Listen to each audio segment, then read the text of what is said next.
Hey you, thanks so much for clicking on my video. My name is Ian Dennis and this is the Ian Dennis Network YouTube channel.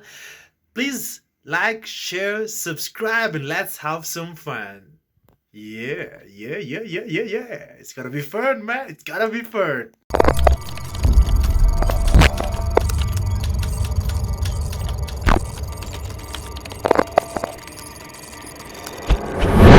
It's like it confused us, doing a business and you're not expecting to make a million, then you make a million. Yeah. You start, I realize it destabilizes whatever you have.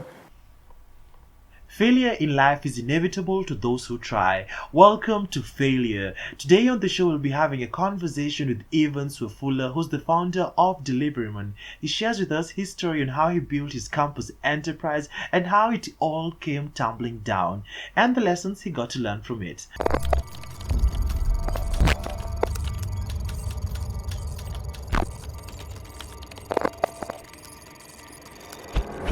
Started from campus. Now I was selling buns to comrades. I made it. That's KDF. KDF. So you used to make it yourself? Yeah? You used to make it yourself or you used No, to buy? no. We had suppliers. We had a market nearby. But now comrades cannot waste time to go like 1 kilometer to go and buy milk and this one to come. So I saw an opportunity there. We stocked. The good thing is we never paid for electricity, rent. We were just paying for the normal room upkeep. So I was going. I take from the suppliers, came and stock. So comrades will come in any time within 24 hours because we are operating. So like the room was 24 hours operational. So comrades knew any solution they will get from we used to call ourselves do everything enterprises. That was just a name. Because we were doing printing, we were selling buns, selling eggs, selling airtime, anything that So a you started comrade. this by yourself? Yes. So that one. Where did you source the capital from? Because you're from the village? Oh, the capital we were getting help. Also you get money from help? Yeah, How much did you use to start off? I used about 15,000. Yeah, because So I bought a printer, I bought a second-hand desktop. Yeah, those were the basic. A printer for 3,500. I bought it from someone who was clearing. They were also for 40 years who were going. So they sold me it at a whole package and they continued their business when they have left. So from there, I got a capital. Then I rented at student center. We have some business stalls. Yeah, I paid 60,000. Then we got a tender. We got one. So that one I put there. Fast food. We had chips, we had smokies, we had sodas. That's 50,000? Yeah. That you set up with 50,000? Yeah. You got a- No, 6,000 was to lease from someone like Goodwill. Yes. Oh, in the school? Yeah, within the school, but you have to buy it because it's a existing business. So I wanted the location very much because I saw the potential it had. Yeah.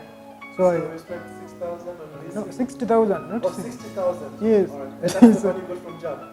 Not from job, now from the business I was doing in the room. Told you, Oh, alright. So the first business was done for printing. printing and selling eggs, what this, and Then we started out with 50,000? yes, Alright. inside the school hall, the room. So, yeah, so that one, it gave me, I was making about 800 per day from printing and this. That was the first year? That was, second year. Second year? First year I was doing photography. Yeah. So second year is when I entered that. Alright. Because I had established a rapport with some 40 years who were there. They told me, we can sell, because wherever we are going, you can't do the printing. So let us sell you everything, whatever. You just pick up from where we left. Yeah, so that's why I converted to that. But I was doing So that's the photography. money, the 60,000 you raised it from the first business? Yes, raised from the first business. I added maybe a little help. But most of it was from the first business of printing and So you had the discipline to save up and save. In campus you never used to go out and all that stuff. You used to be just patient. by the way, I never, not even a single day, I never went out. Because even finding time for lectures, sometimes it was hard. So you can't find time now to go out. Because if I am not attending lectures during the day, I have to compensate during the night to read now. Yeah, so time for going out was totally zero. Because either I was if I go out, I'm going to look for commodities to sell. Going to town to look for airtime, to look for whatever comrades can buy. It happened at a time where the money I had generated had invested into fruits. There is also we opened a fruit business as In the school? no, not within the school. Now in Eldoret town, you see, I was selling fruits within the school, but on a smaller scale. But I realized there is a larger market outside. People at the market where I was sourcing fruits, I realized these ladies, sometimes they can come, wait, the truck is not coming. And I went into the pain of look, why is it that always these trucks, they come late, and when they come late, they don't have customer care. They just say, if you want to buy, you buy. If you don't, you go. We don't have to sell to you. So I told her, I approached another friend, said we can look at these guys are getting these fruits, then we start supplying because it's easy. Like apples and those assorted oranges were coming from Nairobi here at Parkland, at Aga Khan. We realized these fruits come from South Africa and Egypt, then they deliver it at near High Ridge. So trucks pick from there and supply. And the truck that was supplying this western region was the one coming late. If it was to come on Tuesday, it will not come, and there's no explanation. It turns up on Wednesday. And because the fruits were in demand, those apples were in demand, and it's like a monopoly. There's nowhere else you can get. So I told the guy, let's go to Nairobi, see where they source this fruit. So we invested our transportation, we came, we took a sample, like 4 boxes of apples, then oranges. Then we went, told the ladies, we have the fruits here, they were selling that time, it was 2,800 from the truck. Told them we'll sell them for you at 3,000, but what we will do, we will guarantee you that we will be on time delivery. I said, are you sure? Yeah. We started. Now we came here, we negotiated with the North Rift. They go to Eldoret time. I told them, on this day and day, and there is some fruits that will be coming, about 80 boxes, put on the boat, then we will pay when they arrive Eldoret. And we were working like that, just working online. We send money to them, and I wake up in Kokoteni, it goes to town, then they come to Eldoret, we supply. We made some good money. Then we decided now to go and source pineapples from Uganda, and pineapples and mangoes, and some oranges from Uganda. We looked for truck owners, told them, we asked them how much can you lease the truck for one day. Tell us maybe every day is 10,000. For any extra day, we'll pay the same 10,000. So that's pineapples in Uganda. Pineapples. So right now the business the first business failed because the school closed after that. Okay, this one, it was continuing, but we opened the fruits business, but this one was also continuing. But hit somewhere where the fruits one failed first before the one in the campus, because this one it's like we started sleeping on you see, a lot of money, when the money comes up, there is sometimes, and you get surprised. You realize from the fruit. So it's like, I don't know, confusion or what, but it's like it got us off guard. It's like we had not planned to make that kind of money. We're making about 100,000 per trip, for one trip when you bring fruit. That's profit or revenue? As let's say gross profit, but gross profit after paying the truck guy. That's net profit. Not net, because we have some paying Kanjo, paying this small Mkokoteni. So how much money do you used to make? So we can say about 60 to 70,000 every trip. Yes. Say the amount used to make around 60 times around 40,000.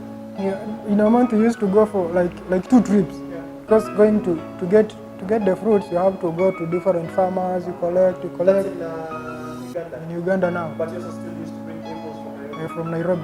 So But this both one, of them combined used to make around Around 60,000 60. every trip. Exactly. Maybe twice a month. exactly, Make around 120,000 around every month. 120, yes.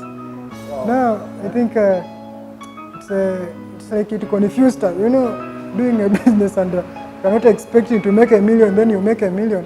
You start, it's like I realize it destabilizes whatever you have. Now we're used to maybe making 3,000 or from your school business. Now this one, 20. So it destabilizes. Now I started now going out, as you said.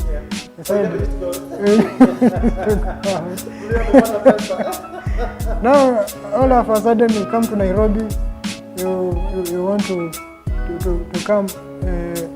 There is nothing I'm going to come into Nairobi to do, but I find myself just talking to maybe a former friend who were at high school. Oh, okay, I'm coming this weekend. So you spend the same money because you. All of it. Not all of it, but at least a large percentage. Okay, I don't drink, but now like spending it, buying clothes, buying whatever unnecessary things, gadgets. Exactly. So, and my friends, they also, they took it as we were two. So we will come, we spend, and at the end, we started, instead of going now to Uganda or following up with the truck guy who has gone for fruits, we started failing to follow up. Now this drug guy realized, these guys, they can, because I know where they are getting the fruits, I can go there myself without engaging them. And he had the financial muscles, because the truck he is just fueling, then he puts in a little capital to buy the fruits. So he started not behaving. We call him, hey, tomorrow you are going. Lori imeharibika. Lori hayuko sawa. Give me few days, I will sort you out. Now that few days, if you look for another truck owner, they don't. Most of them don't want to go across the border, or they give you a quotation it doesn't make sense. So we over-relied on this one, and then he realized we were not committed. He now started switching. So we failed to deliver. And he himself used to go get the deliver. Yeah, he started now going because. When did you know? Because When did you know that he was doing that? So we found him. The same market that we shall bring. We find the same truck. The same truck, and there's nothing we can do because we never signed any contract, and we never said this truck has to work for us. So we took that advantage. So I think what I learned from there is first not to be comfortable. Not to be comfortable. I think it's just setting. So you used to make profit, 20. Now I saw like this is another world. It's like I have arrived. So the mind also works on, if you give it some goals every day, it keeps pushing. But if you relax also, it relaxes. I realized that is where we fail. We fail to reset maybe a new goal, like let's supply also cereals or what. We'll have expanded that money and put it to another thing. But we failed on that account. So that one, it failed because of my friend also, because of the expenditure to cancel trust, because the account the money was going to my account. My personal account. So my friend said, "Just register a business name so that this money will go to the business." We registered, but now after registering, now the friend also started being greedy. Your partner? We are better now in fruits. Yeah. He started being greedy. Oh, you're the one you partnered with for the apple business and the pineapple? The fruits business, yeah. We just call it, the company, we called it Do Fruits, Stay Young. We used to encourage people to eat fruits so that they stay young. That was the name. Oh, but the business is not fruitful.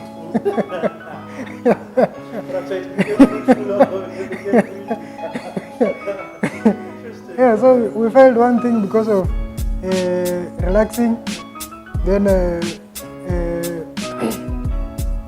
being greedy. Okay, so being greedy. Find out to divert this the little money we have made to the other things, and then we also fail to supply to keep up with the supply when you fail to follow up with the truck owner. So we gave up because we did not have any capital to continue.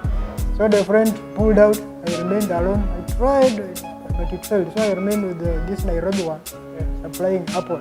And now it was reached somewhere when fuel prices increased, the guys told me we increased. Yes. So for the people who are making it was then bringing in the volumes, like one 110 truck full. This one. You cannot afford that. That was the first business failure you had. Yeah, that's the first. That's the first, the fruit one.